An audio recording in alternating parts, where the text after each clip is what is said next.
I don't know if you've all noticed, but our separation of powers are eroding. Yeah. Our rules of law is under attack. I am Justice Maggie Ellis. I serve on the 3rd Court of Appeals out of Boston, and I am running for Chief Justice of the Texas Supreme Court to help make a difference. A little bit about me. I grew up very transient and homeless as a child. We were in and out of school when we went to school. I went to 8 elementary schools in 3 different states. Often we were not in school. My mom stopped taking us to school when I was 10 years old.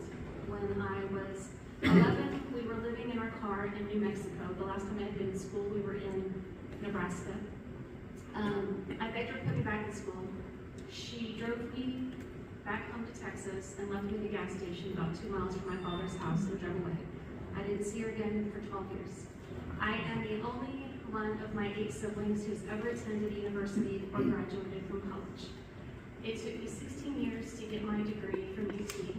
I was a teacher and a foster mom, and then I went to law school at 40 years old, driving. I had 4 teenagers. I was single when I started. I drove back and forth from Boston here to Waco every day to get my law degree. I went to work. I practiced in 5 of the counties at the 3rd Court where I currently served. I represented and defended people at risk of losing their liberty, their homes, and their children. I was awarded the Pro Bono Hero Award. I did primarily pro bono and low bono work in private practice, which means I was terrible at making money, but it was hard work. I was hired at the DA's office. I was the voice for victims in cases ranging from murder, sexual assault. I worked on every diversion program that was offered in the juvenile program.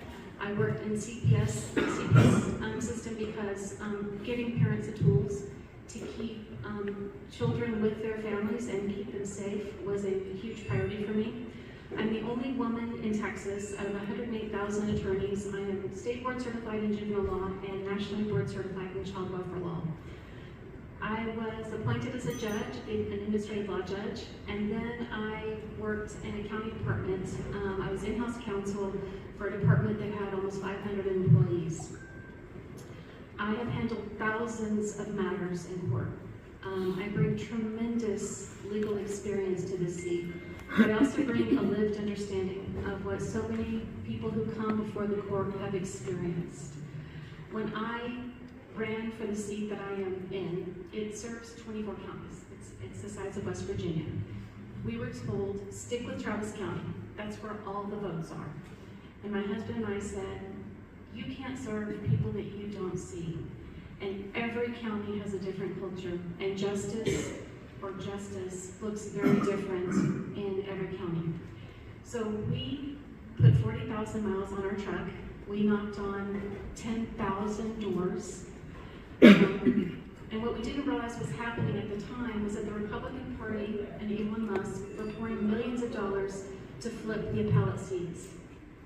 There were 27 contested appellate seats in 2024. They took 22 of them. Me and another Democrat from Dallas County were the only Democrats to win the appellate seat. 14 justices, Democrat justices, lost their seat. I have grit, I have determination, I care about this state, I care about my community, and I'm willing to put in the work to make sure that we can take some statewide seats. Democrats do not hold a single statewide seat. Since November 1st, when I got into this race, we've already knocked on 3,000 doors, my husband and I, all over the state. I've even knocked on doors in Hewitt County, and thank you to the lady who said, you knocked on my door here.